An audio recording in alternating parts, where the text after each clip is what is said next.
મારે તો છોકરા વગર ગમતું નથી, મને મારા બાબા વગર નહીં ગમે. મારી જોડે જ રહેતો હતો. હું એને ભણવા માટે એના કપડાં બી લાવી, એનું બધું લાવીને મૂકી રાખ્યું હતું. મેં કીધું હવે તારી સ્કૂલ ખુલી તો હું ભણવા મોકલું કીધું. આઠમું જ ભણતો હતો, હવે 9મા ધોરણમાં આવવાનો હતો. મેં કીધું તને તો હું નોકરી લગાવીને જ રહીશ કીધું, તને સારી.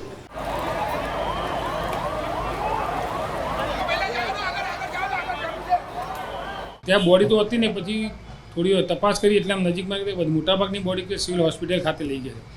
સિવિલ હોસ્પિટલ ખાતે તપાસ કરી રાતે તો બધી બોડી ક્ષત થઈ ગયેલી, કોઈકના બળી ગયેલી હતી, અમુકને ઉપરનો ભાગ નહોતો, આવું બધું હતું. જેના લીધે બધાએ કીધું ભાઈ જેના બી મિસિંગ થયું છે એના DNA ટેસ્ટ અપાઈ દો, જેનો સંબંધિત. પછી મારા ભત્રીજો છે નાનો 10 વર્ષનો, એના રાત્રે લગભગ 8-9 વાગે ત્યાં બ્લડ અપાયું DNA સેમ્પલ માટે, અને બોડીની તપાસ કરી પણ બોડી ઓળખાય એવું હતી નહીં. So we can see exactly which part we have.